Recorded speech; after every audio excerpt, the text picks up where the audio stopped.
阳奉有信，却无边，你的前女友再次上线啦！今天的故事依然是成年女性的动画时间。如果上期故事叫做婚前 NTR， 婚后帮养娃，那么本期的内容就是婚内冷暴力，惨遭 NTR。想知道啥叫婚内出轨的幸福生活吗？看完晚餐你们就懂了。年近30岁的美美是个平平无奇的家庭主妇，她的存在就像松子一样，似乎总是被人嫌弃。都说在家靠父母，出门靠丈夫，只有她不同，啥都靠不住。幼年时被父母贬低，还被亲生妹妹嫌弃，到了年龄又相亲结婚，又日日被公婆挑剔，遭到丈夫的冷眼相对。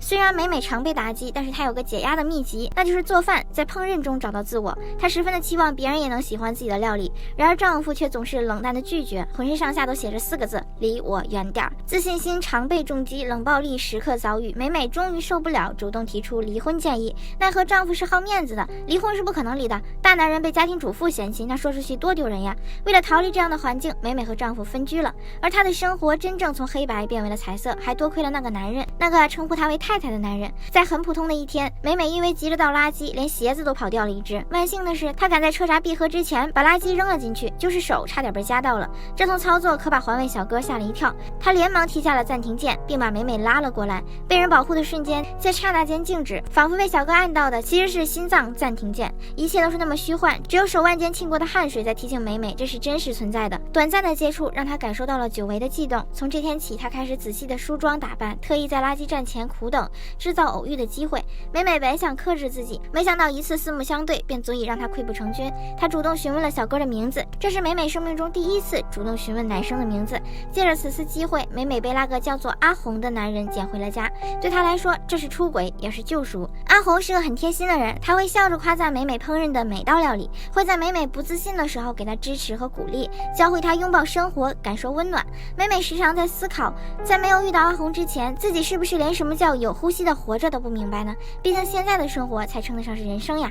别看阿红是个阳光可人儿，其实他也有自己的小顾虑。他总是缺乏信心地问美美，我不过是个环卫工人，到底哪里吸引你呢？美美不喜欢听这些，在她的心里，阿红无论做什么工作都是永远发光的那一个。情人眼里出西施并不是随便说说，虽说如此，阿红的工作却是真的辛苦。早晨5点起床，风雨不能阻挡，垃圾袋更肮脏，啥玩意儿都能藏，竹签啊、注射器啊、针头啊，以及被遗弃的猫咪。不过与这些相比，美美还是觉得自己才是阿红捡到的最危险的东西，一个无依无靠的已婚少妇，换做别人早就避之不及了。大概只有阿红会笑着接纳自己，互相同情的情谊再加上身体的关系，他们会相爱是更正常不过的事情。某天美美煮了锅字母面，两人比赛用字母拼单词，阿红拼出来的是个 forget， 可是美美拼的是个 me， 连在一起就是忘了我。这个意外的巧合让美美满心恐惧，担心会一语成谶。阿红察觉到了她的失落，马上埋头苦拼，将忘了我变成了 forget me not， 也就是勿忘我。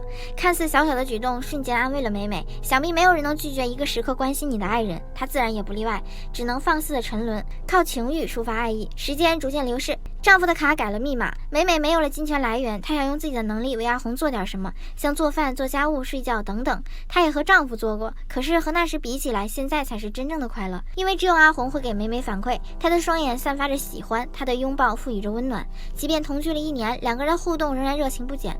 在这样的滋润下，美美也越来越美。这天傍晚，美美做好了晚餐，等待阿红下班，然而左等右等却不见人回来，打电话过去还显示对方不在服务区，这可咋办嘛？